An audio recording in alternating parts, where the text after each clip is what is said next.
از همون روزی که از اتاق عمل اومدم بیرون هنوز چشام درست باز نشده بود. جای بخیام تیر میکشید. بگو کیو دیدم؟ حتما همسرت. نه عزیزم، جاری محترمه که من سالی یه دفعه ایشون اصلا نمیدیدم. آخه من نمیدونم این از کجا خبردار شده بود. عین یه چاقوی جراحی افتاده بود به جونم. زخم زبوناش تمومی نداشت.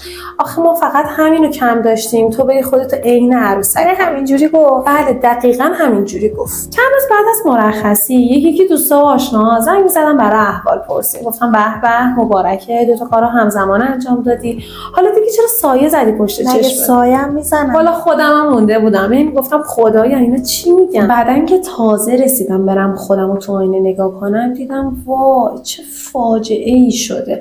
نه اون سالایی که تتوی خط چشم مد بود. همین جاریم بس گفت چشات افتاده است. رفتم تتوی خط چشم زدم.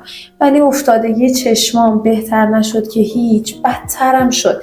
این خط چشمای من با عمل پشت پلک کشیده شده بودن، رفته بودن کلا به سمت بالا. پس قضیه اون سایه‌ای که میگفتن همین بود. آفرین. ببین کلا پشت پلک من سیاه شده و جاری منم خوشحال از اینکه عمل کردم و بدتر شدم و رفته بود با ذوق به همه گفته بود عمل کرده، سایه زده، شده عین عروسک‌های چینی. اصلا باورم نمیشه. باورتون شه. یعنی دلم میخواست اصلا از خونه بیرون نرم. اصلا نمیخواستم هیچ کس منو ببینه. دیگه دیدم قصه خوردن و گریه کردن که فایده ای نداره. باید خلاصه یه راهی باشه که خلاص بشم ازشون. تا کی میخوام اسیر حرف مردم باشم؟ بعد از کلی تحقیق فهمیدم که یه تکنیک هست به اسم ریموف که با مواد پاک میشن.